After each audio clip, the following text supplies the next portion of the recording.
My name is Ron Dahl. I live in Waterford at 6422 Blue Heron Point Drive. I'm here on behalf of my son Neil Dahl, who's out of the state tonight. And I'm also a minor member of the LLC. We were at the prior meeting, and just to summarize real quick, we have two buildings over at the industrial park.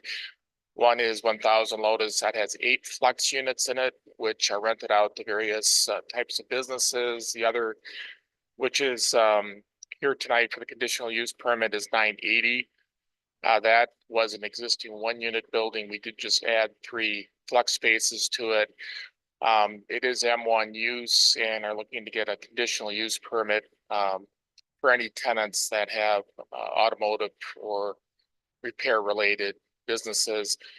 There are only 4 parking spots per unit, so the types of tenants we would have would be very confined, small, kind of specialty repair, maybe dent removal, car detailing, that type of thing. So for this particular property, we would limit it to 4 vehicles, and there wouldn't be any unsightly 30, 40 vehicles that you see at some of these larger repair facilities.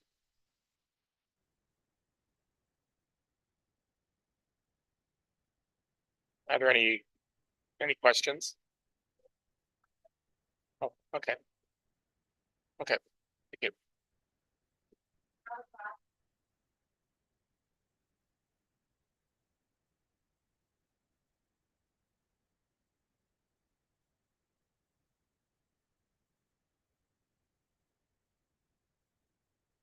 My name is Robert Ross. I am a resident of Lake County. I am here in behalf of 2 property owners here in Salem Hills subdivision.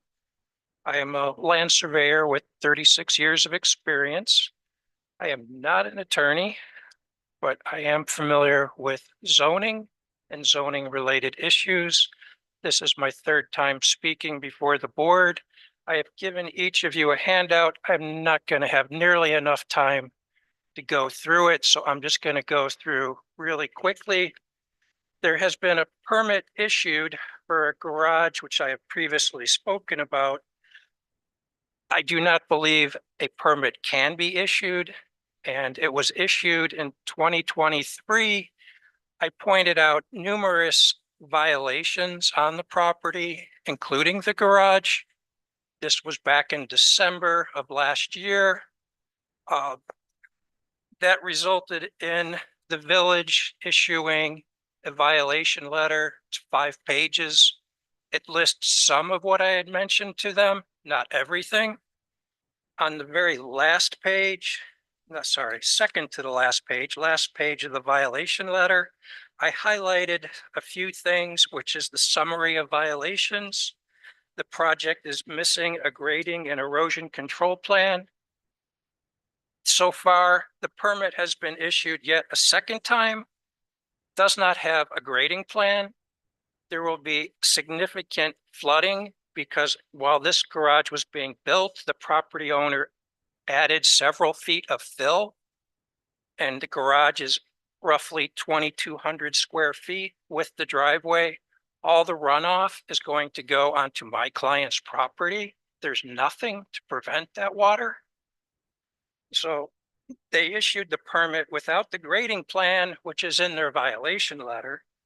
A stop work order was issued at I requested because the garage that was being built was over the front setback line. It took them well over a month to confirm that I was correct. And in doing so, I gave them a copy of the subdivision plat, which I had highlighted for them, which shows the setback line dimensioned, but the lots, it has a note stating it's 40 feet setback, and there's also a detail showing it's 40 feet. But they still issued the permit with the wrong setback. Part of the permit application is the homeowner is supposed to supply the subdivision plat to the village, and the village, in fact, did have it because they gave it to me. Then I also highlighted on the summary of violations, a 2nd driveway has been constructed. on the property and only one is allowed by ordinance. I confirmed on January 31st with Shannon Hahn, the village clerk, if the village is responsible for issuing driveway permits. She stated yes. And I asked if the driveway permit had been issued. She said they have not even applied for a permit.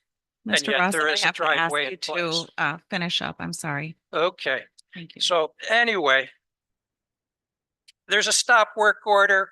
There was an agreement that was approved at a prior board meeting roughly a month ago, which allowed him to do work on his property, but that was subsequent of being issued a permit, which was just issued July 29th. Before the agreement was even approved by the board, he had already moved the gazebo while a stop work order is in place, and I'll stop there. Thank you. So I'm just requesting an additional stop work order be in place until this is resolved. Thank you. Okay, Robert, I think it's Ranky. Ranky? Okay, please come forward, state your name and address for the record. My name is Robert Ranke, owner of R&B Investment Properties. I have requested a rezoning permit for the reason of expanding one of my existing commercial buildings. I own a property at 27640 75th Street. There's 2.5 acres right off of Highway 50 that's zoned commercial, and there's a 2.5 acres behind there that I had previously bought, and I'm looking to rezone that to commercial to be able to expand one of the existing commercial buildings. Reason for that, I have a daycare, childcare center that's been a tenant in this location for about 10 years, and they're looking to expand their operation. And in order to accommodate that, I'd like to add on to one of the existing buildings, 3,000 to 5,000 square foot. And in order to do that, I need to rezone the property behind the existing commercial property. So. Thank you. Yep.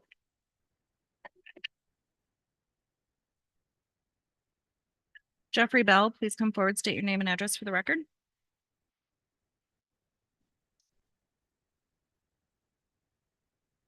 Jeffrey Bell, 28703 Silver Lake Road, Salem. I'm here tonight to report that nothing has been done. After last month's board meeting, where the board was made aware that the traffic on Silver Lake Road was more or less out of control, and a request form to place the item on this meeting agenda was submitted for discussion, nothing has been done. And nothing has been done to lessen the speeding and reckless driving. The situation will not improve until something is done, such as speed and reckless driving enforcement on a regular basis.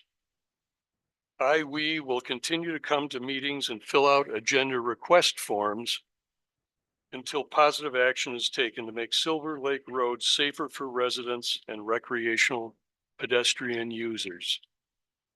It is my hope that the board will take this seriously and choose to improve the lives of its residents. Thank you. Alvin Emmons, please come forward, state your name and address for the record. No? Okay. Okay. Jim, I can't read the last name, starts with a B. Can you come forward and state your name and address for the record, please? Oh, okay. And Marilyn Hannon. State your name and address for the record, please.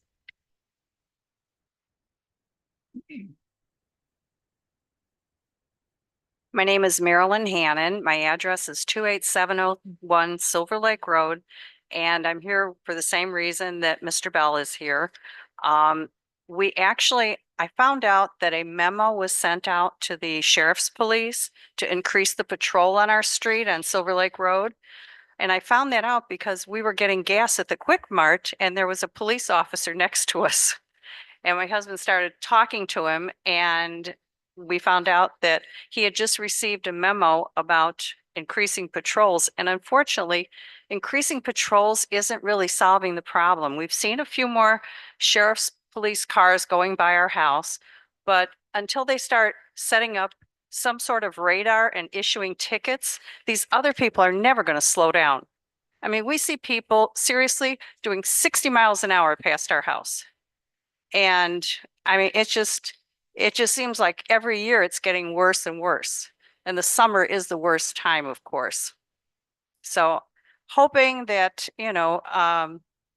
they can do something about this. I mean, before somebody actually gets hurt or killed, because, I mean, it's just very, very dangerous. And we now have new neighbors who have younger children. And I'm so worried about them that I'm looking out the window all the time to make sure nobody's trying to cross the road with a child. So hopefully something will get done, and thank you for your time. Thank you.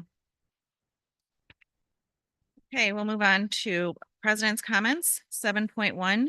We are still seeking applications for the Board of Appeals vacancy for an alternate position. Also, Salem Lakes Community Days is this Saturday. I believe it's from 12 to 6 at Community Park.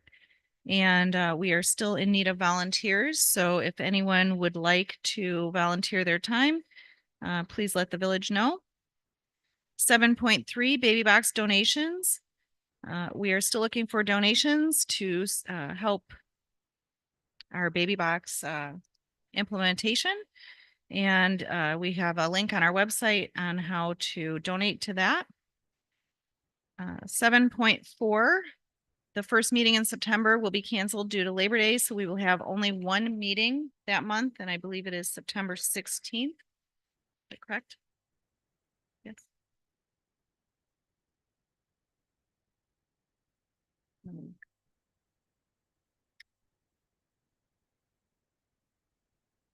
Yes, September 16th.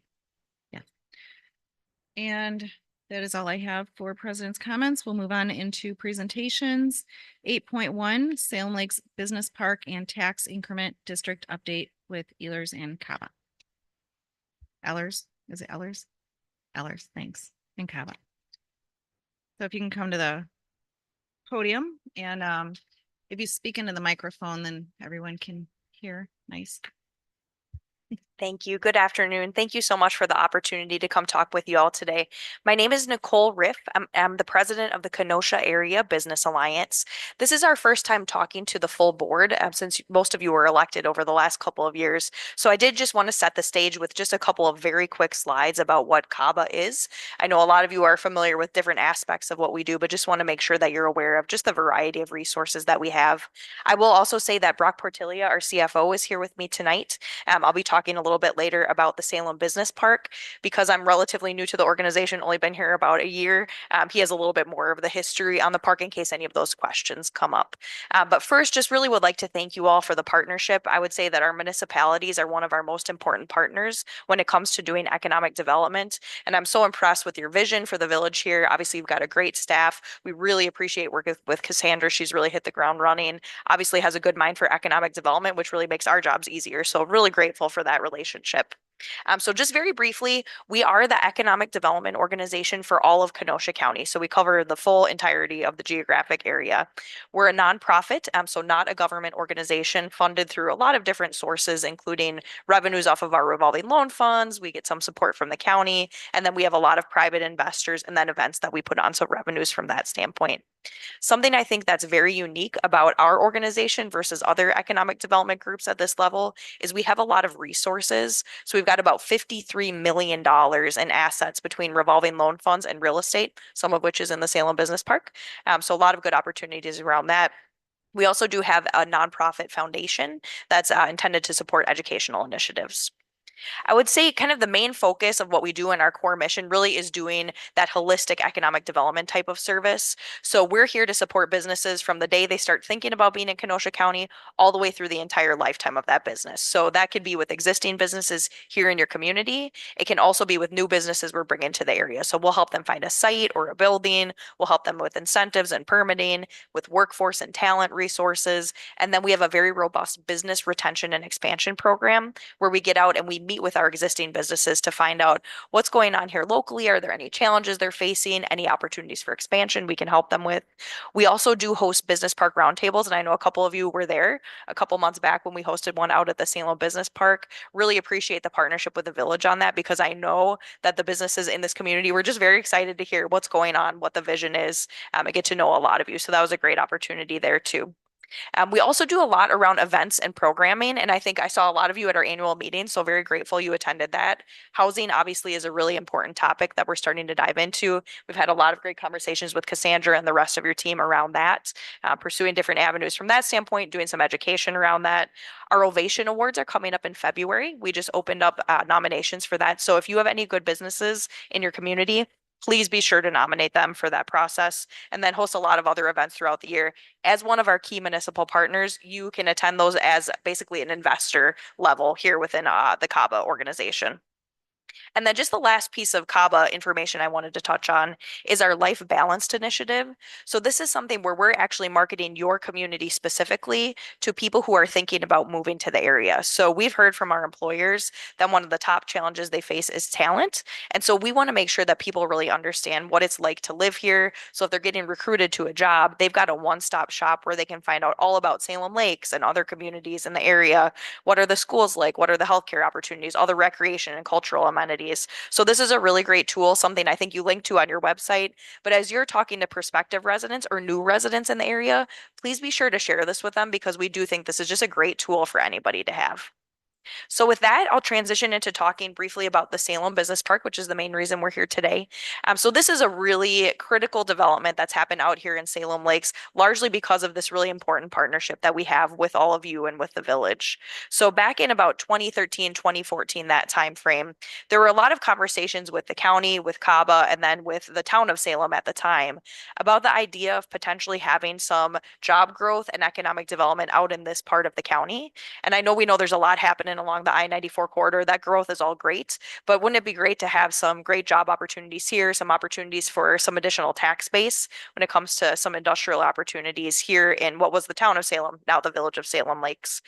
So really that drove us to develop the Salem Business Park, really which is intended to create job growth here and create additional capital investment and then property taxes here in the area. And it's been a great success. So a lot of that came out of the partnership where we were able to develop the tax increment district, which Todd will be talking about here later. And that really allowed us then to help invest in infrastructure. And we overall had about a $3 million investment right off the bat to get that project up and running. To date, CABA as an organization has invested about $23 million in total in that business park, which is really driving a lot of growth there. We've built buildings for some of the companies that are in the area, obviously helped with investing in infrastructure and everything along those lines. And then on the last slide, this just kind of shows the overview of the park as it currently stands. So we're at about 65% developed at this point. There are 5 buildings that have been constructed in the business park since 2015, and there are 6 total tenants. So you've got Vonco Products, R&D Automation, Spartan Fasteners, which was previously Stabio, if you're familiar with that name, Advent Tool, Keen Edge, which is our newest tenant. They just opened their building here recently, and Five Star Fabricating is actually leasing some space from one of those buildings that you're seeing up there. So overall, that's 380,000 square feet of construction that's happened out here. And I would say this really fills an important niche countywide. We see so much of this large spec building industrial development happening, especially on the I-94 corridor, Lakeview Corporate Park, but there's not a lot out there for some of these smaller footprints, which are really important, especially for maybe family-owned companies that are a little bit smaller, or they just don't have as much need for as much space. So we're able to fill that kind of 40 to 100,000 square foot building size out here, which is such an important product and something that really helps us to be able to market as we're talking to those companies, and it helps companies grow out here in Salem Lakes. So at the, just to wrap it up, I would say in total, there's about $33 million in increment at this point in time. And we do have about 25 acres remaining for development, and we're very actively marketing that. I would say as you have businesses that you're talking to, please do keep this in mind. And I know you do because you're driving past it every day. It's in your community, but really want to make sure that you're aware of this as an opportunity. You can work directly with us if you have a company, and we'll help support them through that entire process. So again, really grateful for the partnership with Salem Lakes and for the support from your staff and engagement there. And we're just here to be a partner and an extension of your team. I'm glad to answer any questions. Otherwise, turn it over to Todd. Okay, thank you. Thank you. Excuse me. Thank you.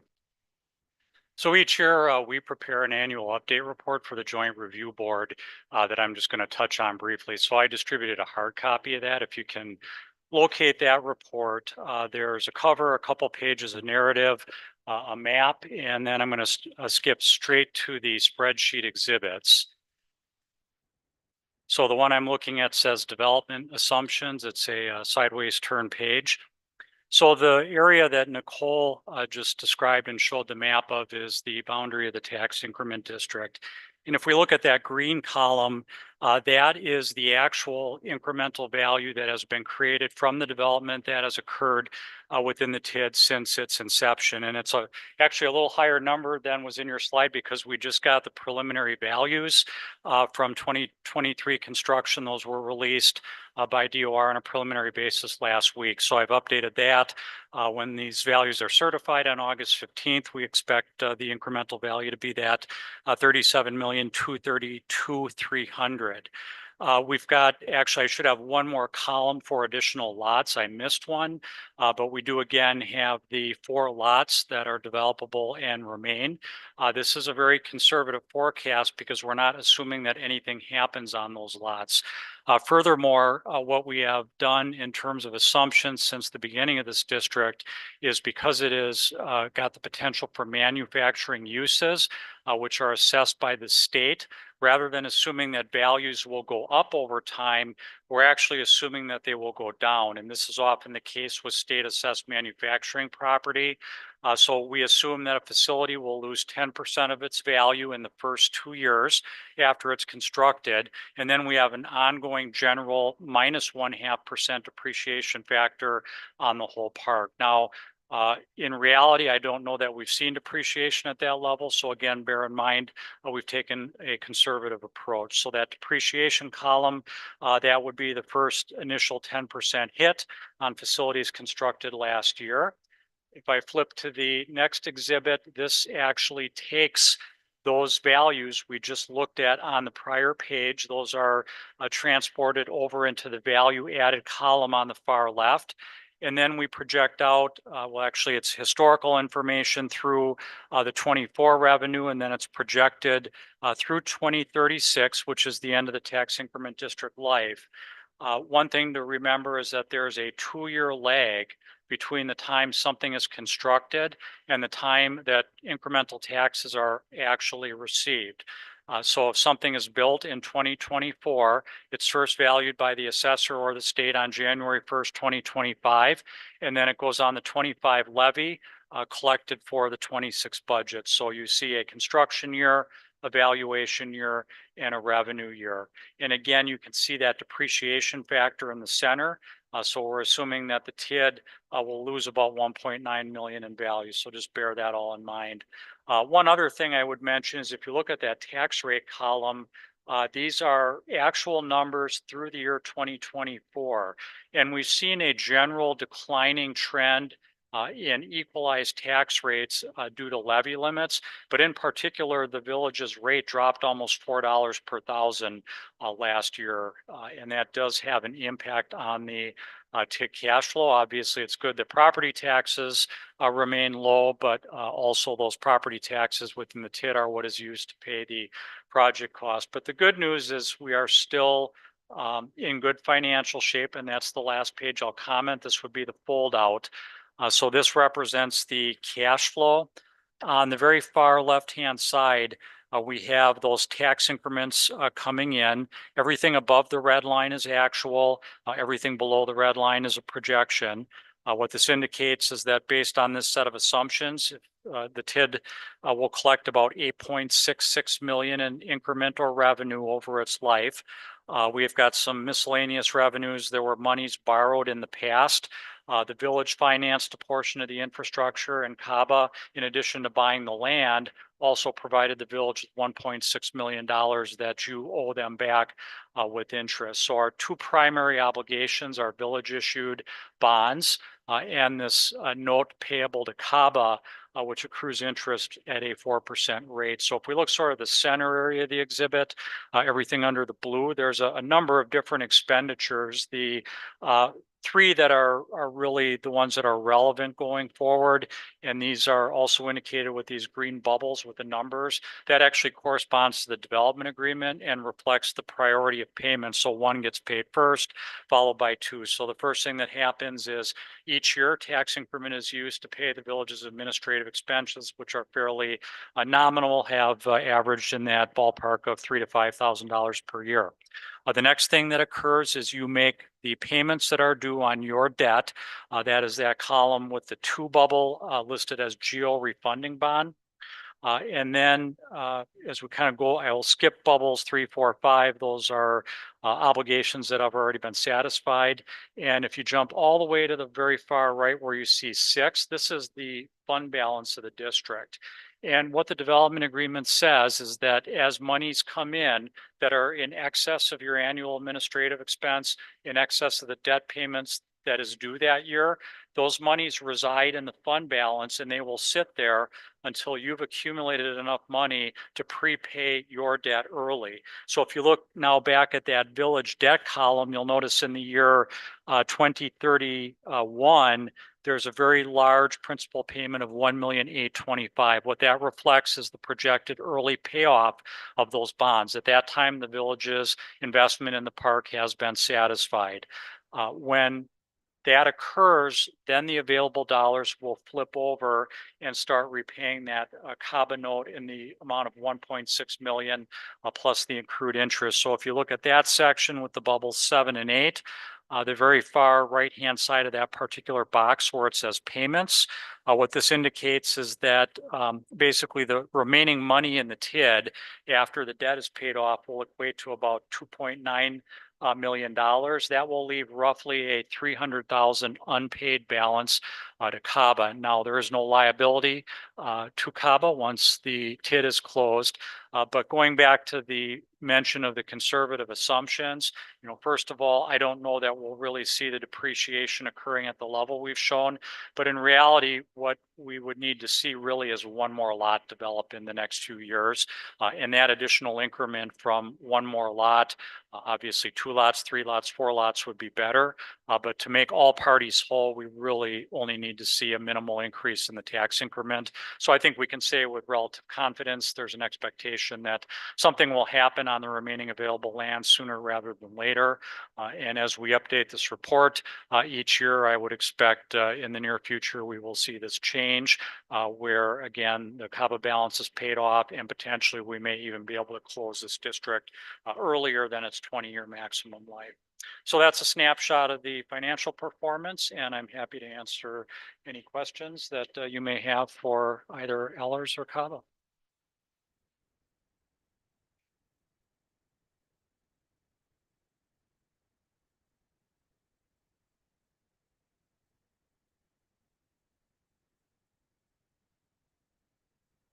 Okay, we'll move on to Public Works 9.1. Consideration of the 5-year pavement plan with potential adoption.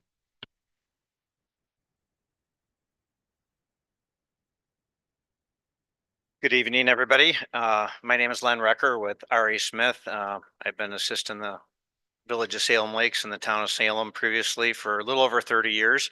This is my last meeting. I'll be retiring next week. So thanks for having me out tonight.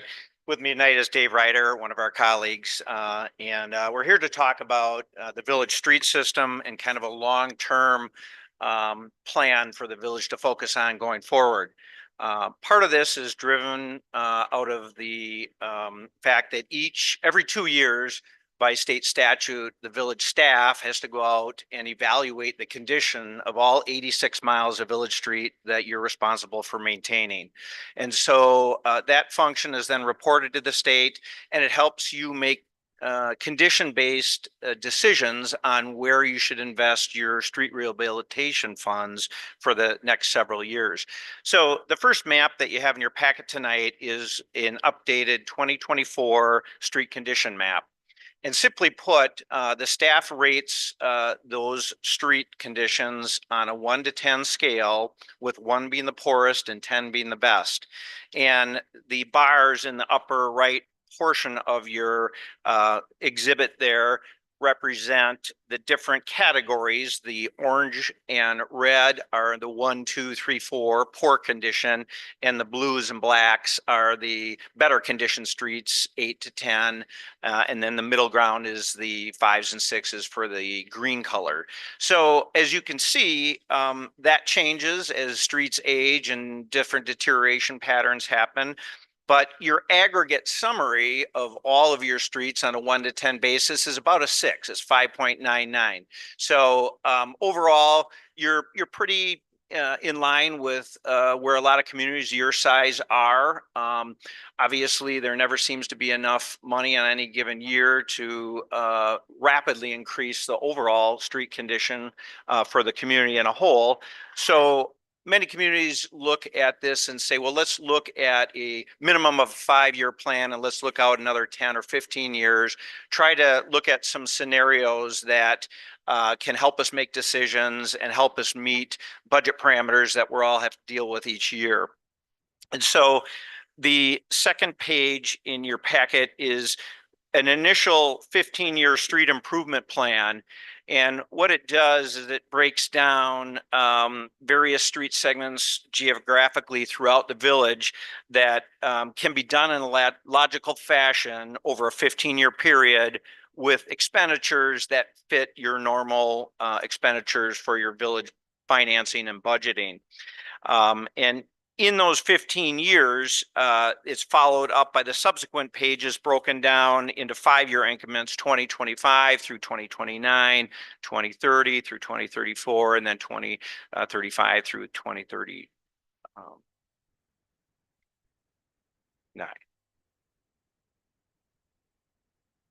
So in that, some of the initial parameters that we looked at was an annual expenditure of starting out in 2025 of about 1.8 million in capital expenditure and some additional stormwater and sanitary funds that go hand in hand with any given road project. And we started that because in discussions with the village staff, they felt that that would be a reasonable amount of money that the village could handle each year going forward, at least for the next 5 years and perhaps beyond. And so that's kind of one of the bases that we started with, is that 1.8 million in expenditure for any given year.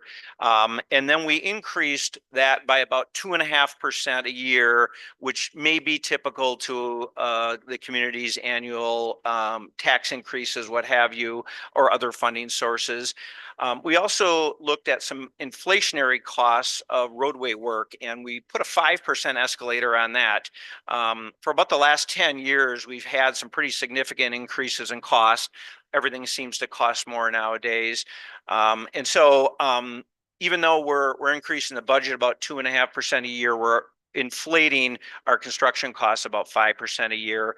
So in future years, you're going to not get as much done with the money you have. But again, I think it's a basis that you can look at and plan for. And any multi-year plan should be considered a dynamic plan from the communities where things are going to change, but you've got something that's logical to start with. And as you go into your budget process in any given year, if there's new priorities in the village that come to light, maybe one of those has to be exchanged or changed for another year. So you have that flexibility going forward. This plan can be updated, but at a minimum, that 5-year planning period is something that for a community your size is a good thing to do. It allows staff to focus on streets coming up in subsequent years, look at other things, drainage, sanitary, sewer related things that may come up, and go from there. So when we get to the end of the financial data per year, we look at over a 15-year period, what have we accomplished with the expenditures over those 15 years and average expenditures per year. So out of the 86 miles in 15 years, you're going to accomplish about 27% or about 24 miles of that 86 miles that you'll get rehabilitated, and the costs that go hand in hand with that. And, on average, I think Obviously, if you spent less, you're going to get less mileage rehabbed. If you spent more, you're going to get more. For a community your size, I think, you know, the budget amounts here are a little bit more than you've historically spent about the last 2-3 years, somewhere in there. So it represents this plan kind of a ramping up of what you've historically spent of recent, but it also allows you to continue to maintain the village street system in a way that I think will provide reasonable overall value for the community. The subsequent pages after that really break down each street in any given year and the various capital dollars, storm dollars, and sanitary dollars associated with each of those. And then we get to a crack ceiling page on the end. As part of any the community's overall street program, preventative maintenance is another tool that's often used to extend your pavement lives. And one of the most cost-effective ways to do that is to do an annual crack sealing program where you come in and you focus on your newer streets. Those are somewhere in the 7, 8, 9, 10 category where they've been recently rehabilitated, and you route those cracks and you fill them with a rubberized crack sealant to extend the life, keep the water out of the base, what have you. That type of work proves to be very cost effective for a community, and it helps extend those newer streets in the community.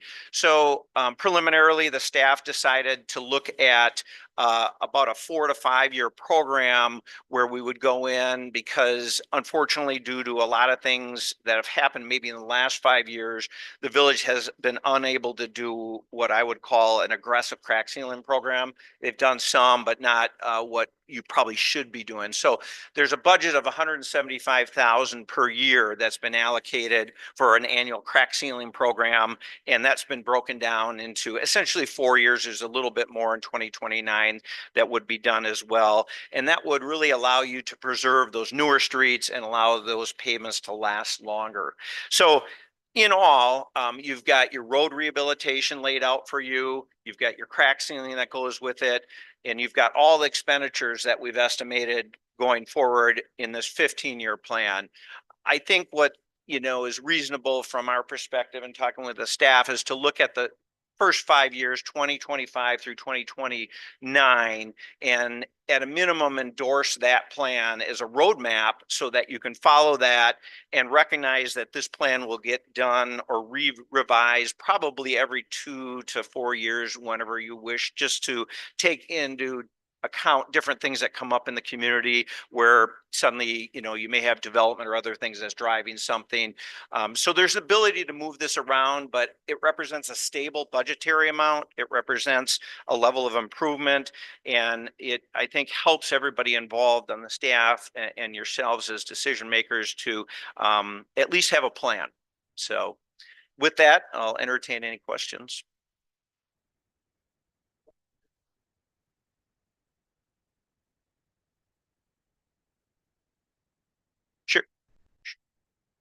Sure. Let me turn on the mic, sorry. Can you explain to me your aggressive crack filling operation compared to just a regular standard crack filling operation? Right. So the plan would be to contract out for those services each summer period. And we're looking at doing between 8 and 10 miles of the village street system that's in the upper end of that good condition. And so we'll get almost 40 miles of the village's streets crack sealed in about a 4.5 year period. So that, I think, is pretty aggressive. And there's several companies out there that do it. We used to do it, oh gosh, years ago, probably 15 years ago when it was the town of Salem. We had several years where we did contracted crack sealing. And I think as the demands grow on your staff, your public works staff, with all the other things they've got to do, they often find it hard to find time to do crack sealing in the period of the summer when it's most effective. And so these communities can come in and literally in a matter of a couple of days, they can knock out 10 miles of road, and it's pretty cost effective and done very quickly. And so does that answer? Yeah, so it's the quantity Yep. we're looking at. Yep. Okay. Thank you. The $1.8 million, you said some of it would be stormwater.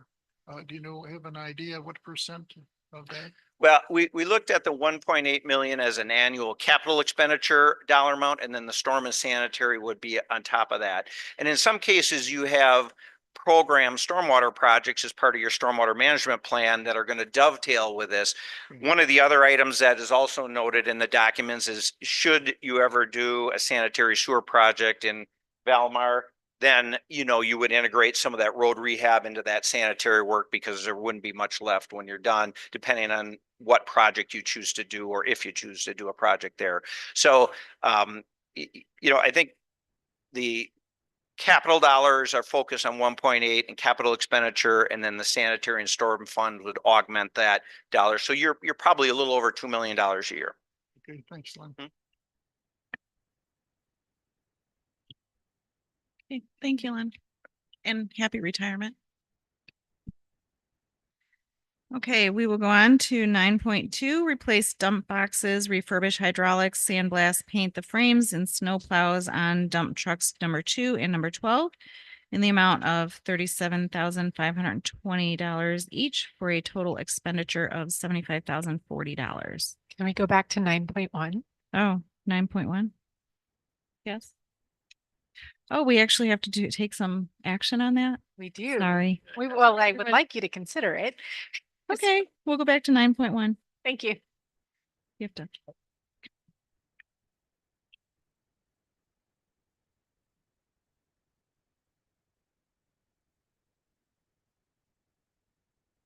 Just discuss. I move to approve it. I'll second it. Okay, so we have a motion by trustee Faber, second by trustee Gant to approve the 5-year pavement plan. All in favor? Aye. Aye. Anyone opposed? Okay, trustees, I need to remind you all to turn your mics on when you need to talk. All Thank right, you. thank you. Rita, this, President, this says, consideration. So we're adopting this right now? I mean, why are we putting just considering? Are we gonna? So at the top, it says discussion and possible action on the following items. So And then it says consideration of the 5 years. I think it's okay because it's Okay. under that overall heading.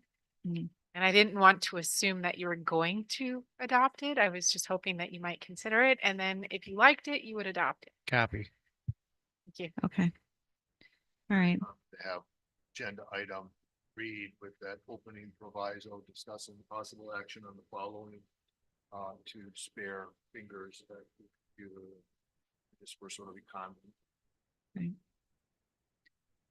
okay, now we will move on to 9.2, replace dump boxes, refurbish hydraulics, sandblast, paint the frames and snow plows on dump trucks number 2 and number 12 in the amount of $37,520 each, for a total expenditure of $75,040. Good evening, Board. At the last meeting, when we had tabled this, I went back out to 3 different companies to try to get more bids. I was able to obtain one more bid that came in $9,000 more expensive per truck. So that cost would be $46,150 per truck through Casper's. Monroe, who I recommend we go through, is $37,520 per truck. Thank you. Kevin, were any of these stainless steel boxes? No, with these, I did not go stainless steel. That was much more expensive. And I do not want to spend that extra money now, because within 5 to 10 years, I would like to upgrade our fleet. So I'm working the numbers for new trucks now to go into the budget, but none of these are stainless. They're just standard steel. And will they last? Yes. Okay. Make a motion to approve the $75,040 to replace 2 boxes on trucks 2 and 12. Okay, so I have a motion by trustee Hopkins. Do I have a second? Also, And a second by trustee Faber. All right. I have some additional Yeah. questions. So these 2 particular trucks, how many, are they the 5 to 10 years they'll stay in service after this work? Yes. And when we do go to send them to auction, they will be worth considerably more than the condition they are in now. So I foresee us getting our money back out of them with these improvements. Any other questions? Kevin, we need these, dump boxes, we need these trucks. We need these done before winter, yes, because one of them for sure, you cannot even mount the spreader pin onto it because the back, Rusted out. yeah, it's rusted out. There's nothing to weld on. I called them in order to refurb it so we could just remount them, and it's not even worth it to try to repair. Any other questions? Okay. All in favor? Aye. Aye. Mr. Barheit? Oh, okay. Anyone opposed? All right, motion carries. Thank you.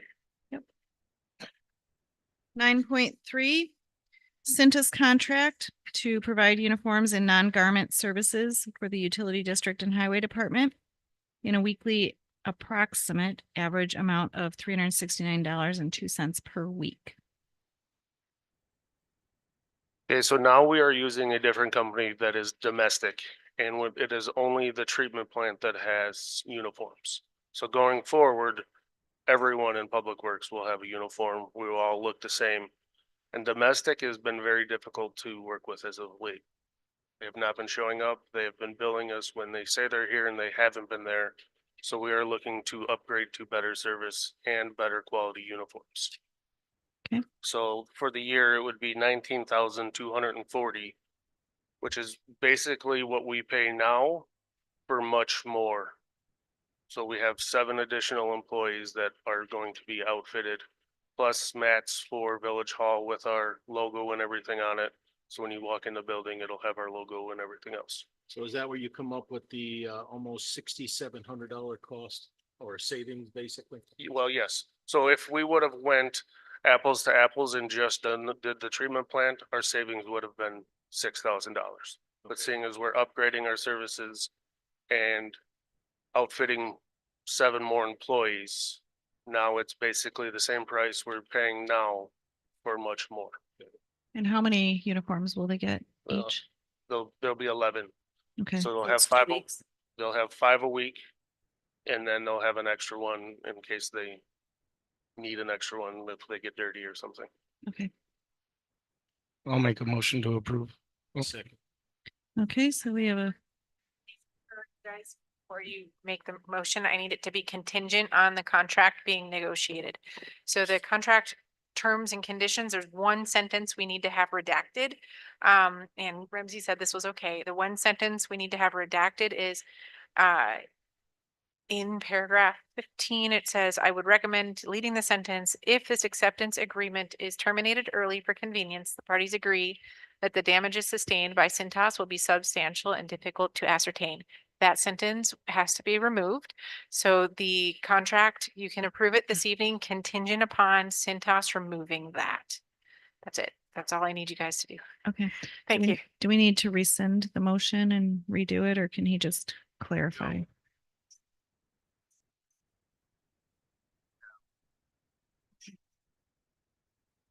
So Jared, do you want to just re-clarify that? Sure. I'll make a motion, to approve, contingent on contract, Cintas. Second. All right, so a first by trustee Young, second by trustee Hopkins. All in favor? Aye. Anyone opposed? All right, motion carries. 9.4, final payment request from KR Contractors in the amount of $17,195.40 for completion of the disc golf course at Community Park. Make a motion to approve. I'll second it. All right, so first by Gant, second by Barheit. Any questions, comments? All in favor? Yes, Is there some way to get across this country, or is that? There will be. There will be. Public Works will be installing that here in the very near future. okay. All in favor? Aye. Aye. Anyone opposed? All right. 9.5, payment request number 3 from All Ways Contractors in the amount of $348,982.34 for 2024 Street and Utilities Improvements Program. All the work listed there has been completed and inspected, and my recommendation is for approval. So I got a question for you. Is this the first time we've used this company? Because it doesn't strike a bell. I believe it is And how has the work been specifically? good from what I'm seeing. I would agree. Okay. Thank you. I'll make a motion to approve. I'll second it. All right, first by Hopkins, second by Faber. Any other questions, comments? I see that this is 58% of the total project is done, and this particular bill is 69% of that. The total contract was for 870,000. This bill is for 348, and we spent 504 so far. That's all. It's the only comment I made. 155,000 to go. Okay. All right, all in favor? Aye. Aye. Anyone opposed? Okay, 9.6. Purchase of a replacement mixer for the biological phosphorus removal process at the wastewater treatment plant from LW Allen in the amount of $5,945. Repair of that mixer would have been $7,678, so it only makes sense to replace it. I did put a second quote by your spots from Horlick, which was significantly more. So I'm confident we got a good price at LW Allen. Motion to approve the $5,945. Okay, first by Hopkins, second by Gant. Any other questions, comments? Okay, all in favor? Aye. Aye. Anyone opposed? Okay. 9.7, request from Town Square owner Richard Wardwan to close 114th Street, the street south of the establishment located at 11338 258th Court, Trevor, and the alley between 258th Court and 259th Avenue on Saturday, September 14th, 2024 from 2 to 7 p.m. for a 50th anniversary celebration with the Western Kenosha County Historical Society. Move to approve. I'll second. Okay, Faber, who had the second? Barheit? Holy.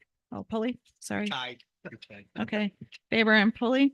Any questions or comments? Yeah, I got a question. So based on this map, we're closing it on the south side of Town Square, but the Historical Society is about another block plus to the west.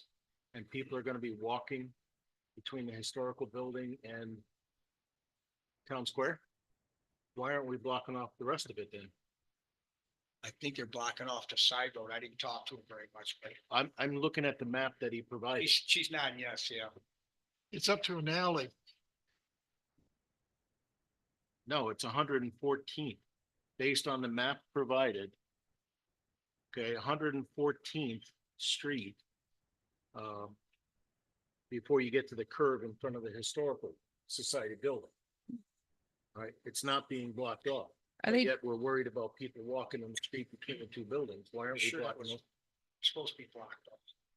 Okay, Well, then the map actually- is incorrect, is where I'm going. Well, actually, if they just, all they have to do is cross 259th Street, 259th Avenue. And there isn't going to be any traffic there because it's blocked off to the Right. alley. You gotta move the block though farther west is where I'm going, based. Well, I know, I Not see what you're per se. saying, but if, yeah, you know, all they're doing is crossing this road if they park at the Historical Society. But I'm at, if you wanna, make this all the way to the end of 114th there. I'm basing it off the verbiage that he has here. Closing the street along the south side. Yada, yada, To the yada. alley. Yep. Because people are gonna be walking with tours of the Historical Society. So if they're gonna be walking back and forth, we shouldn't block off half the road. You should take it all the way down to the historical building. Right. Right. Well, Block the you, whole thing. if you take, then you're gonna block off 259th Avenue. If that's what it takes, yeah. But if the reason here is to protect people that are walking, then take it all the way down to the historical building. Right, you didn't put it right. You're correct, though. You just block everything off so they can't go on that road. Okay. It only involves. But they have to know because they gotta put the barricades up, correct? Yeah, they would just have to barricade off 259th Avenue. yes. Okay. So Brad, is that, you guys know what we're talking about now? We will. Okay. All right. Do we need to clarify the motion at all, or is it okay as is? The shindig is gonna be the end of town. Yeah. So we've just presented to you what we were asked for, but I think we understand what your ask is, so I don't think we need you to clarify it. Right. Public Works will do their best to make sure that the street is blocked off in the safest way possible for pedestrians Correct. on Okay. this date. Yep. Thank you. Okay. Okay. All in favor? Aye. Aye. Anyone opposed? All right. Move on to planning and zoning, discussion and possible action on the following. 10.1 conditional use permit request by Stonehaven Enterprises LLC, 4371 108th Street, Franksville, Wisconsin, 53126-9102. Owner Neil Dahl, 4371 108th Street, Franklin, Wisconsin, 53126. Agent to allow auto, truck, body, and engine repair in the M1 Limited Manufacturing District on tax parcel 704-120-084-2203, 980 Lotus Drive, Silver Lake, located in the south one half of section 8, Township 1 North, Range 20 East, Village of Salem Lakes. For informational purposes only, this parcel is located on County Highway B, approximately 360 feet south of Lotus Drive. Okay, you're up, Andy. Hi, yeah, Andy Bueller, Planning and Development. We have worked with the property owner who was here previously and his son and have put together a set of conditions that they're able to meet. Those were presented to the Plan Commission. Plan Commission did approve them. It is a pretty straight up forward request in this case, being on how they're looking at doing everything indoors for any activity that would come to this property. So as I understand it, they're only gonna have 3 to 4 vehicles for this repair shop. Is that correct? In that conditional use permit? Correct. Okay. And everything is going to be indoors. What about noise, Andy? Say after 7 PM, 8 PM, you got a house just south of there. Well, everything will be taking place inside the building. No, I know, but when you start using impact wrenches, it's gonna make some noises. Is there any additional conditions? Say, no one's gonna be doing this at 9, 10 o'clock at night, I hope. Well, they did submit in their plan, which I don't have in front of me, their hours of operation. Okay, would.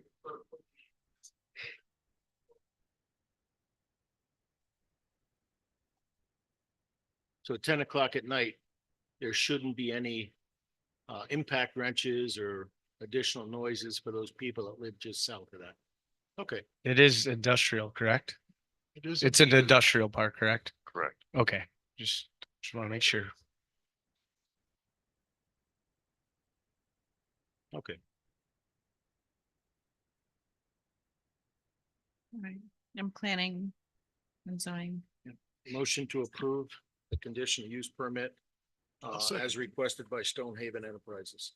I'll second it. Okay, first by Faber, sorry, Hopkins, second by Faber. Any other questions, comments?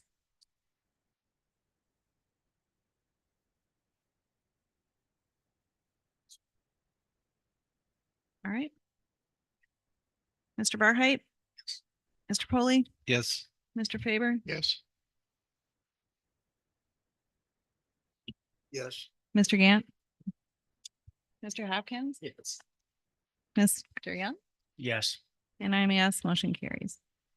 All right, 10.2 ordinance 2024.08-86 regarding a rezone request by RNV Investment Properties LLC, 29720 Ketterhagen Road, Burlington, Wisconsin, 53105. Owner Robert Ranke, 29720 Ketterhagen Road, Burlington, Wisconsin, 53105. Agent requesting a rezoning from B3 Highway Business District and A1 Agricultural Preservation District to B3 Highway Business District and C1 Lowland Resource Conservancy District on tax parcel 704-120-043-0210 27640 75th Street, Salem, located in the southwest 1/4 section of section 4, Township 1 North, Range 20 East, Village of Salem Lakes.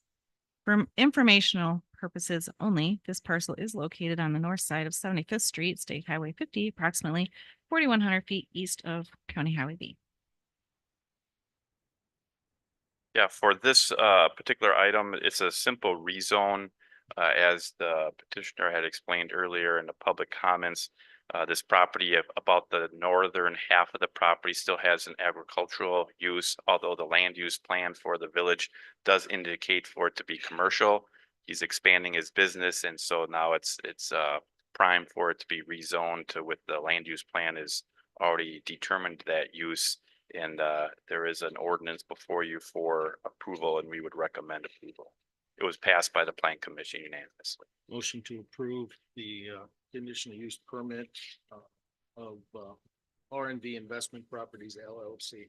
Second. Okay, so first by Hopkins, second by Polley. Any other questions or comments?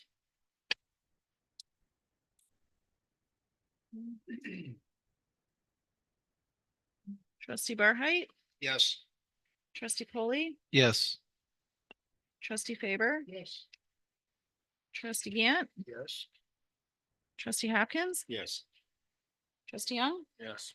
and I'm a yes. Motion carries. Thank you, Andy. All right, we'll move on to number 11, Treasurer's Office. Nope. You got an ordinance here too that you gotta. What do you mean? That is what we just did. 10.2. No, we did the, oh, you're right, correct. I'm sorry. I thought it was the conditional use. Like, oh, geez, I Sorry. already messed up once tonight. Okay, number 11, Treasurer's Office, discussion and possible action on the following. 11.1, approval of vouchers and disbursements for July 2024 in the amount of $771,865.32 as reviewed and presented. Are there any questions for Betsy? The disbursement journal was placed in the portal for your review. Are there any questions? The only question I have is for Kevin or Brad. Have we in fact confirmed with Apex that they are cutting the grass in front of that memorial off of First Street?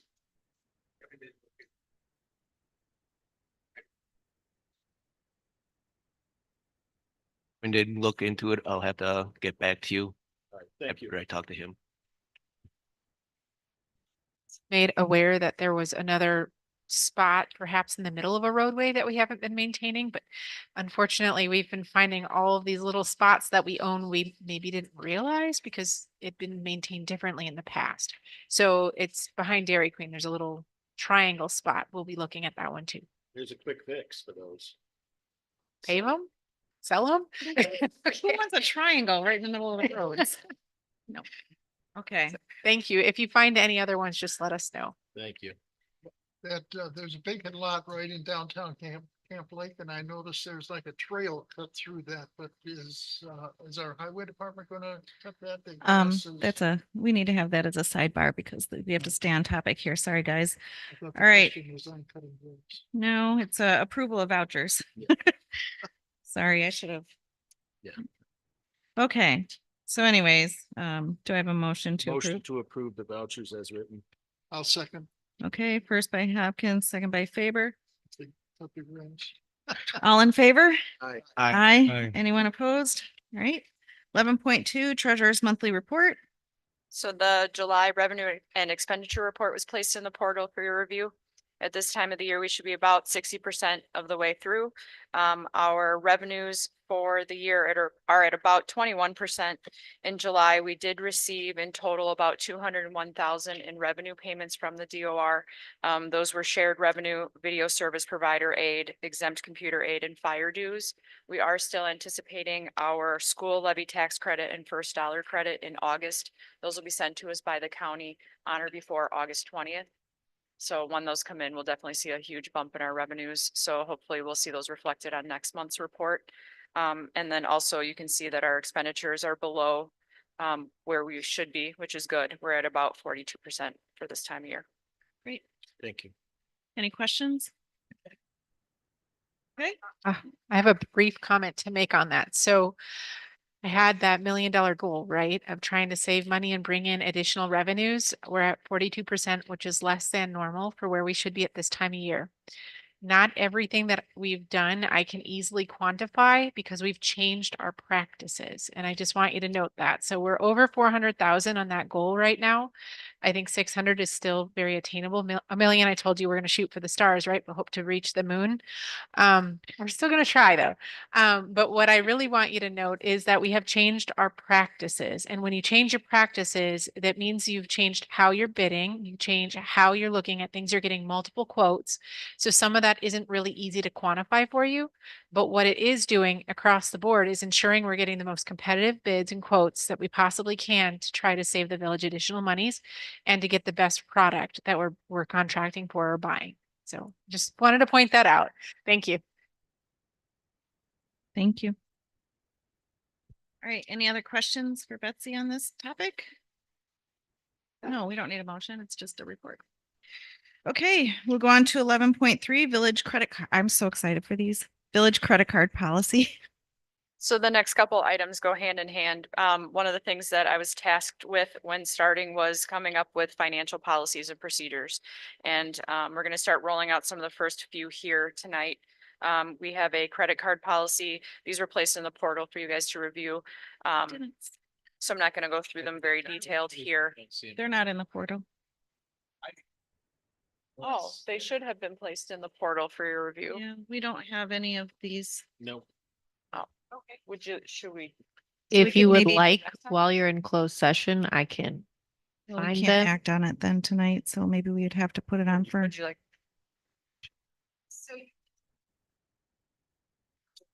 And table it and then we can talk about it after closed session when they have the document in front of them. Or do I you- don't think so. I think you're better off. Tabling.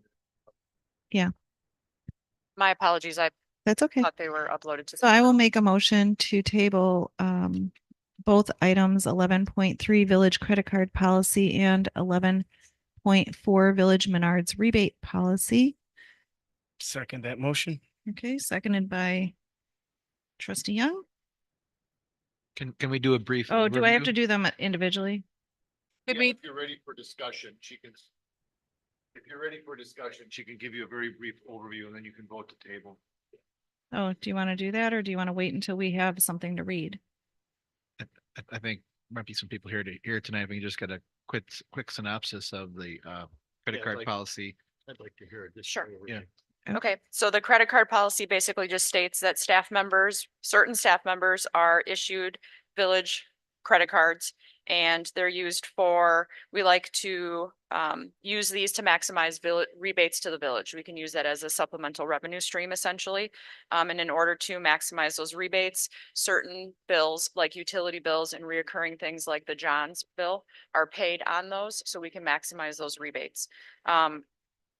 Purchases are only made when authorized by the administration, department heads, things of that nature.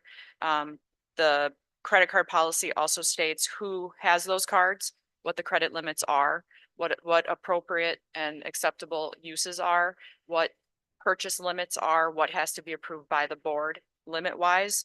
And then it goes through what the procedure is for the staff as far as how to hand in receipts, how those receipts will be approved monthly, and then sort of the accounts payable process and how those bills will be paid. And then it also includes an agreement that each card holder will be given to read and sign, basically saying that they've received this policy, they agree with the policy, and that they'll be held accountable for their card and any incidental purchases made on that card. Amazing. Okay. And 11.4. The Menards rebate policy. Yes. So this is another policy that we came up with, and basically it's stating that Menards offers rebates. It's something that our village would like to take advantage of because it helps decrease from our expenditures because we can use it to help offset costs. However, we need to make sure that we're following a policy and procedure when using those rebates. So it goes through how we're going to be tracking them. We're going to be using a spreadsheet type system to track incoming receipts, when those rebates are mailed out, when they're received, who used them, what they were spent on, and things of that nature, just as a way of tracking incoming and outgoing rebates and amounts and things of that sort. Thank you. Thank you. For those that don't know, the village has not previously had any policies regarding our financials. So again, I will Let's also pass that information over to Public Works as make well. a, Mhm. These are village-wide policies, so they Yeah. apply to 100% of village. I understand. I'm just saying he's not here right now, so. I Right, just wanna Kevin's make- aware. it, yeah. All right, so I will make a motion to approve or to table items 11.3 and 11.4. Okay, Bucher and Barheit. All in favor? Aye. Anyone opposed? Okay. 11.5, budget process overview and tentative budget workshop schedule. Did you guys, was this in the portal for you guys? I apologize. I put all this in there to be put on the portal. So the village staff is currently working on the 25 annual budget. And the process timeline will be as follows. So in August, the department heads will be meeting to review the 24 budgets and their spending to determine what the budget needs and requests will be for 2025. Department heads will be preparing a 30-year capital improvement plan. The finance director and deputy treasurer will be meeting and reviewing and preparing staff compensation schedules for 2025. We'll also be reviewing and determining 2024 projected budget activity for all of those GL accounts. In September, department heads will be meeting with the administrator and myself to review their 2025 budget requests. In October, we plan to have budget workshops with the administrator, the department heads, and the village board to review and approve the 2025 annual budget. I do have tentative times and dates for those that I'll review at the end of this here. And then also in October, the budget notice needs to be submitted to the local paper for publishing. In November, a public hearing will be held. We'd like to do that on November 18th before the regularly scheduled board meeting. I'm sure Cassandra has mentioned to several of you that the look and feel of the budget will be changing. We anticipate that this will be a 2-year process. We would like to move from a line item based budget to more of a category based budget. The first phase will be in 2025 and will incorporate document descriptions, staffing information, accomplishments, and objectives and goals for the upcoming year. The budget workshop tentative meeting dates that we would like to plan are Monday, September 30th from 5 to 8 p.m. I know that's a long meeting. If you guys can look at your schedules and let us know if that would work for you. If not, we do need to bring that meeting closer in date and time, not further out. So we'd have to have it earlier in September rather than later. We are, because of the publishing timeframe that we have to post the public notice in the paper, there's certain timeframes that we have to meet. And with the presidential election this year, we have to work around that as well. So we need to move that closer so that we can meet that November 18th public hearing meeting time, because we have to work around the election. So if that September 30th date won't work, please let me know and we can schedule something else accordingly. And then we'll schedule 2 follow-up public hearings. I'm sorry, budget workshops. If we need them, if we aren't able to get through everything we need to do at that initial 3-hour meeting. So those tentative dates would be Monday, October 7th from 5 to 6, which would be prior to that board meeting. And then Monday, October 14th from 5 to 6 if needed. So my question is this, because we now have, do we have, when does the fire commission meet before our meetings? The fire commission meets before the board meeting on the same evening of the month. Yeah, so would we just do our board meeting after the budget meeting, I guess? Because it was really tight last time.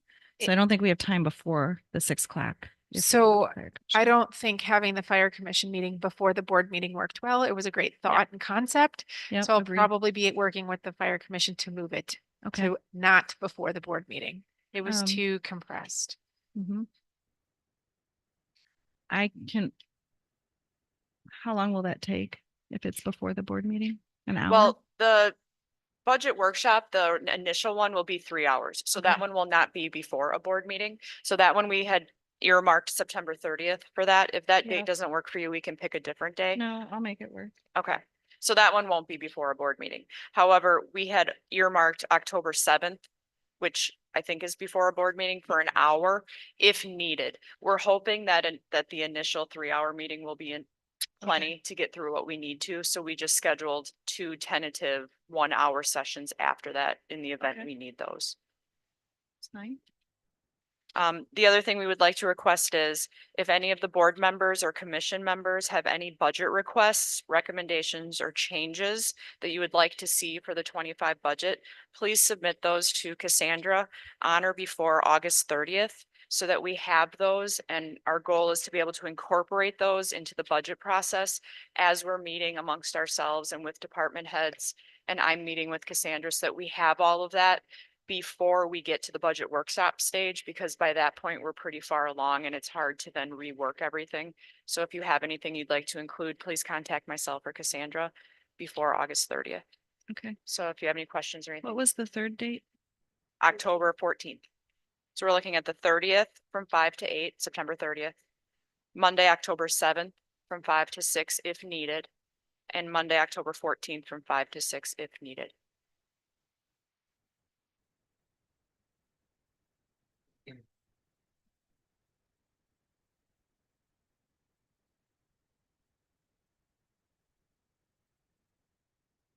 Thank you, Betsy. You're welcome.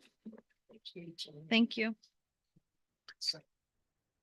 President Bucher, Shannon would like to apologize for them not being on the portal. She's not entirely sure what happened. It's okay. All right, we will move on to number 12, Clerk's Office, discussion and possible action on the following. 12.1, approval of minutes for the July 15th, 2024 board meeting. I will make a motion to approve. Second. Seconded by Hopkins. Mr. Barheit, Yes. Mr. Polly, Yes. Mr. Faber, Yes. Mr. Gant, Yes. Mr. Hopkins, Yes. and Mr. Young. You're abstaining. Point of order. Okay. This was for the 15th of July. Yeah, Okay, because I'm showing on here that Mr. Barheit, you were absent. So how can you approve? After. Yeah. It's a danger there, sorry. and Jared, I guess I'm questioning why you're abstaining. Got it. Okay. All right, so we have a 5 to 2. Okay. 12.2, approval of minutes for the July 31st, 2024 special board meeting. Motion to approve. I will, go ahead. A second. Okay, so Hopkins and Gant. Mr. Barheit, Yes. Mr. Polly, Yes. Mr. Faber, Yes. Mr. Gant, Yes. Mr. Hopkins, Yes. Mr. Young, Yes. and I'm a yes. So. Motion carries. 12.3, approval of applications filed with the clerk for an operator license with approval contingent on background clearance check clearance, completion of beverage server class, and payment of the necessary fees for Shannon Hun and Kristen Stone. I'll move to approve. I'll Okay. second. Faber and Polly. All in favor? Aye. Aye. Anyone opposed? 12.4, appeal from Amanda Hulaver regarding the denial of her operator license application. Is there anyone here to speak on this?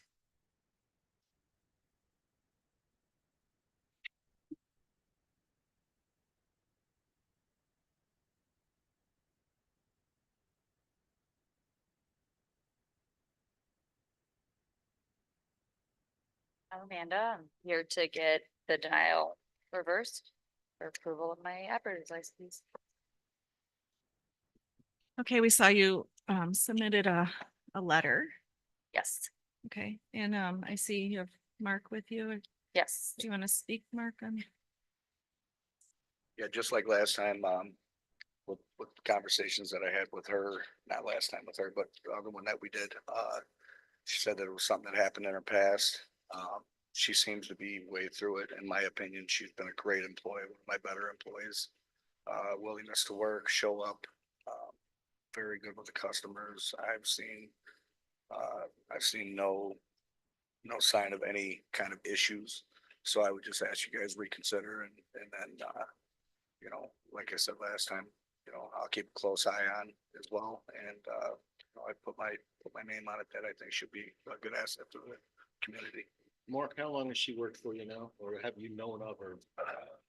I want to say that she's been with me 2 months, about 2 months. Yeah. Yeah. And that's the first time I met her is when she started working with me. Just to add, I mean, I have been licensed in Racine County, Walworth County, never any issues for years, a couple of years now. So. I Since the mean, incident. yeah, oh yeah, yeah, I got licensed after the incident by Racine County and Walworth, so. I'll make a motion to approve the appeal. I'll second it. Okay, so first by Hopkins, second by Faber. Any other trustee questions, comments? Welcome to the village of Salem Lakes. Thank We haven't you. voted yet. And thanks for the extra effort. That meant a lot to me. All right, all in favor? Aye. Aye. Anyone opposed? Okay. 12.5, resolution number 2024.08-103, a resolution approving the inclusion of village territory within the boundaries of a proposed public inland lake protection and rehabilitation district for Rock Lake. Is there anyone that would like to speak on this? To form a lake district, you have to have 51% of either the riparian owners that would be selected to be in the district, or 51% or more of the land base around the lake. And the Rock Lake has met that criteria with 65% of the land residents voting to form a district. They submitted that information to the county. The county is the one that's going to approve this. What we have before us is simply a resolution that's based on statute 33.24, which says that the village board would approve the inclusion of the territory within its village in this district is pretty much what it sums up. So that's what we're passing on to the county for approval. So Dennis, what happens when you have a landowner or let's say a riparian owner that falls between two parcels that want to belong and the one in the middle does not? He's in. That's why, that's just like voting for president. You have winners, you have losers. You have to have 51% of the people that are selected in the district. They've got 65%, so And that's based on acreage, not necessarily it owners. could be either way. It's based on acreage. But So- now to clarify something there, even though it's into the district, every year they have to have an annual meeting and they set a budget at the annual meeting. And the citizens that can oppose that can change it. There's a variety of different things that can be done to it. Currently, we have 4 lake districts, as you may know. Yeah. And they vary in their mill rate from 14 cents, which is Hooker Lake. And they have a value of about $136 million total. To the Camp Center Lake, which has over $400 million in assessed value, which 80% is off the lakes, and their mill rate is 61 cents. The reason Hooker Lake is so low is because by law, if you have money left over in one year, you have to apply it to the next year, and they had a carryover of $28,000, which lowered theirs. But that's the way it works. If you can oppose it. I don't think there's been a lake district in our village where there hasn't been opposition to, you know. We know that. Yeah, even the riparian owners on Silver Lake most recently, there was opposition there and there always is. Yeah. Now, with that opposition, they can go to the county and the county has a certain time limit, 30 days after this is given to the county, to set meetings where anybody who has objections can go and voice them there. Yeah. So is there a process then that if they want to remove themselves, Is that through the state or through the county or? Through it's very, very difficult. They I can- know that. They can sue and they haven't been successful in doing that. It's also not easy to add people. And once a district is formed, you have to go through this process once again. You just can't say, well, I'd like to get into the district. You have to go through all of Yeah. these steps again. And Madam President, the one thing I would advocate for is much like Silver Lake. One seat should remain with the village on this board. County is gonna have one seat, which would then open up potentially 3 additional seats. The way chapter 33 states that the county appoints someone from their conservation commission to the board. And it used to state in state law that the municipality, be it a town, a village, or a city, had one elected official that would be appointed to the board. A couple of years ago, they changed that. It can be, does not have to be an elected official, but we do have elected officials on our boards. And I still think that's a good idea because we represent, It keeps A a different- pulse. a We have a different- pulse on those lake districts. Yeah, I agree. How do we go about doing that, though? well, after the county is done, the county appoints, they have to appoint their member. They have an election. It's all spelled out where after the county approves it, the people initiating this have to have an election where they select 3 members on alternating yearly terms, one's for 1 year, 2 years, 3 years. And at that time, the county appoints a person and the village would appoint a person. So you have the 5-member board. And then at that annual meeting, they could change those 3 residents or recurring or part people from the district. And then immediately following that annual meeting is when the board appoints the president, the treasurer, and the secretary. That's done after the annual meeting. It's up to the 5-member board to appoint those people.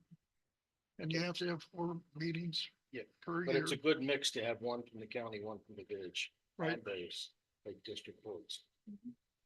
They prefer someone that lives in the district, but if you can't come up with someone, then it's somebody that has an interest that one. But they met all the criteria and we're just approving a resolution to pass it along to the county. And I'll move to approve the resolution.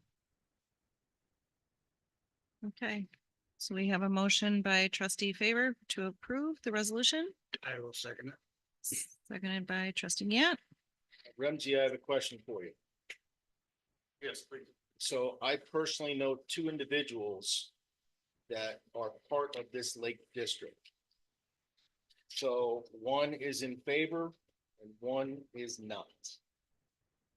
So because of that relationship, should I abstain and recuse myself or what? No, I don't think you have to recuse yourself. There's no financial interest or other Okay, type of matter that would trigger that. And for this body, it's really a policy decision more than anything else. And like any other policy decision, you're gonna know something or for something. Right. Or against it. I think this is no different. I just want to test the waters. There you go.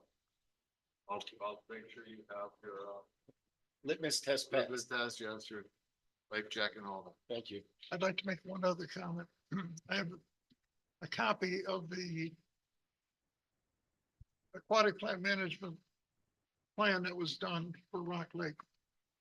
And they used grant funds and sewer packs. Southeastern Wisconsin did that for them. This has to be updated. You have to do that every 5 years. And this is the kind of effort that they put in as an association. There are 2 lake districts in Rock Lake, and this is the only one that has really done this type of work to make the lake better. Okay. All right, trustee Young, Yes. trustee Hopkins, Yes. trustee Gant, Yes. trustee Favor, Yes. trustee Polly, Yes. trustee Barheit, Yes. and I'm a yes. Motion carries. 13, information technology. discussion and possible action on the following: 13.1, security improvements. Installation of keyless entry system on 3 doors at Village Hall, including the west door of Village Hall, the basement vault, and the election equipment storage room utilizing Clearcom Communications for $6,397.82. Good evening, board. We put it out to 5 different vendors for quotes for these items. 3 did respond. And you guys have those numbers in front of you. Clearcom did come in the lowest. And we do have experience with this vendor in the past. They did all the wiring for the fire station highway facility. And I've also had them do service calls throughout the years since then. Motion to approve the $6,397.82 for the security upgrades. I'll second. Was that Pulley? Fully. Hopkins and Pulley? All in favor? Aye. Aye. Aye. Anyone opposed? Okay, Farhad, did you answer? Not with the microphone on. Yes. Okay, thank you. And it was in their 2024 budget as well. Okay, number 14, Administrator's Office, 14.1, discussion and possible action on the following: Administrator's Report, Village Reorganization.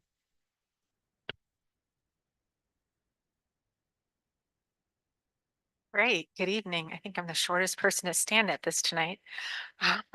So Brian is going to bring up the org chart. As you know, we've been working since I started on reevaluating how our village is organized. As part of that reorganization, we've also looked at the roles and functions each position holds and completes to minimize liability and risk to the village. So some of the steps that we've taken, and I'll say since December, we've been working on the organizational analysis of village operations and staffing. Goals included, but not limited to, maximizing efficiency, removing duplication, reducing errors, improving contract management and oversight, maximizing cost savings, improving operations, improving policies and procedures, and improving oversight. You've heard some of those things this evening, and here's some more. So first step was creation of an org chart. So creation of the org chart is what you see here. I'm sorry, it's small, but you do have it in front of you as well. We also created job descriptions. Some positions had job descriptions, many did not, and all were outdated. We created a finance director and deputy treasurer position. Previously, you only had a treasurer. Treasurers are great. They keep your books. They keep the monies moving in the right spots. They keep them balanced. However, we needed somebody with a big picture vision to help bring us into the future. So the finance director was hired upon the retirement of the previous treasurer, and the accounts payable position was reclassified to deputy treasurer, accounts payable clerk. An internal staff member was promoted to the deputy treasurer, accounts payable position upon the retirement of the accounts payable clerk. That's Amanda. Thank you, Amanda, for helping us out tonight. We also realigned our finance duties. The realignment provides for redundancy and backup. It also increases accuracy and transparency in all finance-related transaction and creates greater internal controls. We merged all accounts payable job duties from dispersed departments into the deputy treasurer accounts payable clerk position, which is also supervised by your finance director. We are also in the process of centralizing all human resources functions into the deputy village clerk position. This will include hiring, onboarding, payroll, benefits, etc. These are also dispersed amongst your departments currently, and it creates an additional liability. So by combining all of those functions into a position where you can then maximize the amount of training and oversight, they get the right training and background, they have the right connections, they make sure that everything is handled uniformly across the village, and they also make sure all of our personnel policies are updated and accurate. So we also realigned some of the payroll and scheduling village-wide in all departments. In the fire department, we've realigned our scheduling to one staff member. This has helped us to get our overtime under control. And instead of scheduling 1 week at a time, we're now scheduling 1 to 2 months out. That way we ensure that you always have 24-hour coverage and you're not having to call for coverage at the last minute. We've also made sure that the union contract is being followed as far as requesting your vacation time in the fire department. So we were getting some employees that would call in morning of and request the day off. Well, that puts you into a situation of forced overtime or callbacks because you don't have coverage. So that is now being followed as well. We created an assistant to the village administrator position through the reclassification of the position that was previously held by the deputy treasurer, which was, I don't actually know what your title was, Amanda, but that position vacancy, she kind of was a catch-all. She did everything. So that position was reclassified to the assistant to the village administrator. That position is being reconsidered at the moment. We did interviews. We had 15 applicants. I will tell you that applicants we received were not maybe what we were hoping for. So we will be probably reclassifying that position or changing the title and changing the pay range to something lower than it was advertised for, not higher, but lower, and changing the title to probably a project manager. We got a lot of people that could do that, but not really anything we thought could be an assistant to the village administrator. So I'll bring more information on that. I'm unfortunately disappointed to have to tell you that, but we tried. So, and it was advertised for 2.5 months. So also we have realigned the administrative assistant positions in Village Hall for role clarity and streamlining of operations. So previously they were kind of catch-alls as well, and it made it really hard for training and also for just management, understanding what am I supposed to do? And then, things can fall through the cracks or you just get overwhelmed. We have incredible administrative assistants. I'm very thankful for that, but they now have role clarity as well. So one of our administrative assistants in Village Hall is now more closely aligned with the finance track, and one is more closely aligned with your clerk track. So Tia, as you all know, Tia, she is aligned with the clerk track, and she will take more responsibility for elections and helping in clerk related duties. And then Kristen, she will be taking more responsibility with the finance track. So both of them now know also who they report to. Before there was some ambiguity in that, and now there is role clarity across the board. It'll be easier for training, supervision, delegation of responsibilities, things like that. We've developed a hierarchy of structure in the fire department to include a captain and an assistant chief. This ensures redundancy and backup in the department so that the village doesn't encounter a November situation again where there isn't anyone in a position to lead in an emergency or in the event of a retirement or resignation. We've also filled the chief position. So we've restructured the Public Works Department to maximize efficiencies and effectiveness as well. We've assigned a highway foreman to the Parks Commission too, to provide a training opportunity into leadership. So we hired a public works superintendent, as you know, that public works superintendent is Kevin. And then we have a lead in wastewater, which is Jay, and a lead in highway, which is Nate. So there's clarity there. And there's also easier ability for oversight. We've reassigned how we do payroll in that department as well. So Nate now has primary oversight for making sure people show up, that their payroll is entered correctly.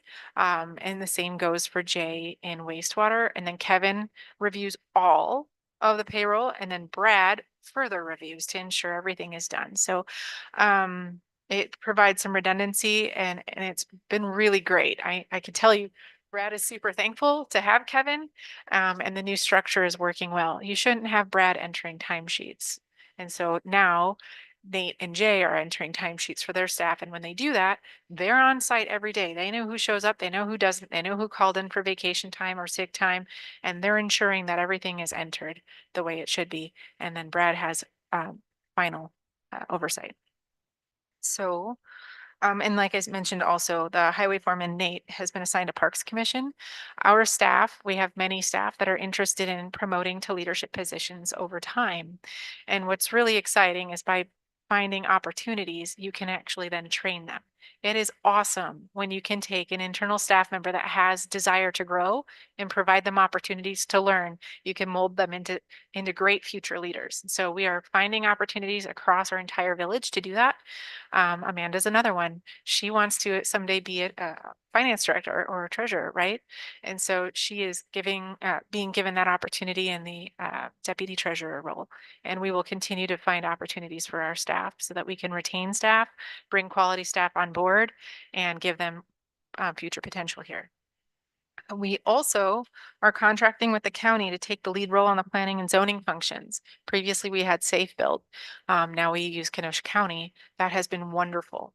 They are doing a great job. So, and then we will talk further later, but that is my big picture overview of where we've been. That's a lot to get done in 8 months. So, thank you. Thanks.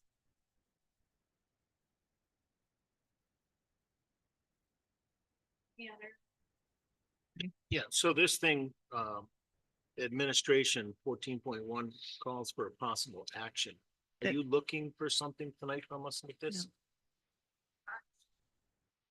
That item at this moment, no, there is a closed session item 15.4 that will discuss any potential Yeah. action. I think that's just a static statement under It is. everything so that we don't ever forget it. And it gives us the opportunity to act on something.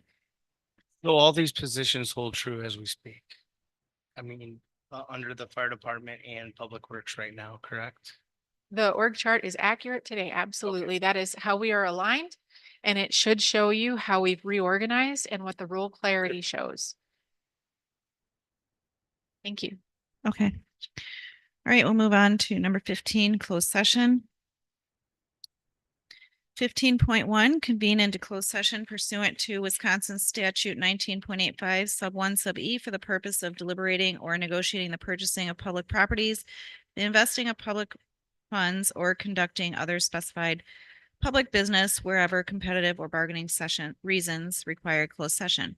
This closed session is relative to negotiations with other units of government concerning an intergovernmental agreement for the provision of EMS contract negotiations, specifically with the town of Randall and the town of Wheatland. 15.2, convene into closed session pursuant to Wisconsin statute 19.85 sub 1 sub E for the purpose of deliberating or negotiating the purchasing of public properties, the investing of public funds, or conducting other specified public business whenever competitive or bargaining reasons require closed session. This closed session is relative to the sale of village-owned properties, including tax parcel 704-120-214-0220 located on 269th Avenue and tax parcel 704-120-213-0575 located on 278th Avenue. 15.3, convene into closed session pursuant to Wisconsin statute 19.85 sub 1 sub C for the purpose of considering employment, promotion, compensation, or performance evaluation data of any public employee over which the governmental body has jurisdiction or exercises responsibility. This closed session is related to the village administrator's review. And 15.4, convene into closed session pursuant to Wisconsin statute 19.85 sub 1 sub C for purposes of considering employment, promotion, compensation, or performance evaluation data of any public employee over which the governmental body has jurisdiction or exercises responsibility. Specifically, this closed session will relate to discussion of the village-wide reorganization process and the impact of the same on specific employees.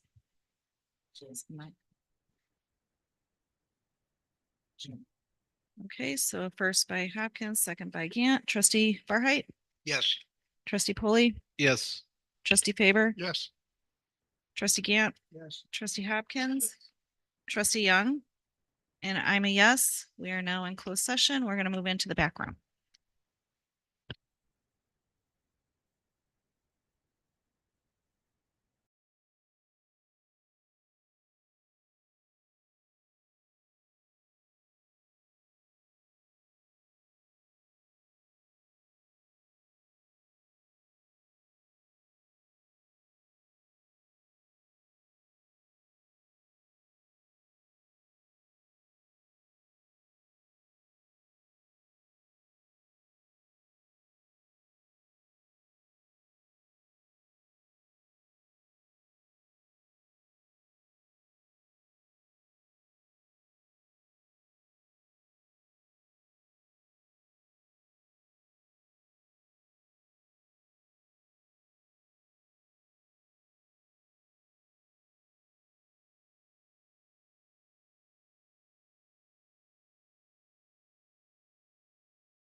Okay, we had a motion by trustee Polly and a second by Barheit with a unanimous decision to go back into closed session. So 15.5 reconvene into open session pursuant to Wisconsin statutes 19.85 sub 2 for possible additional discussion and or action concerning any matter discussed in closed session.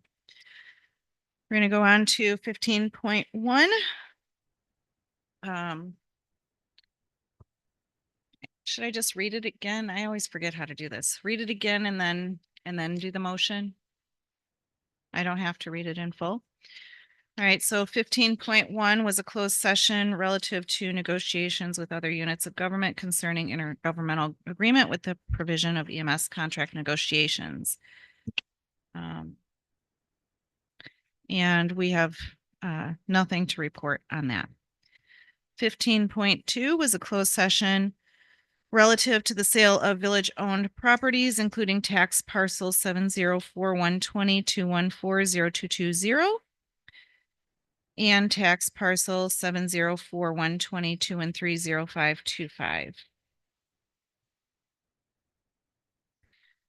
I will make a motion on tax parcel 704-122-140-0220 to direct staff to confirm that this parcel is free and clear with no deed restrictions to be sold I'll second. at market value. I'll second. And that was seconded by Hopkins.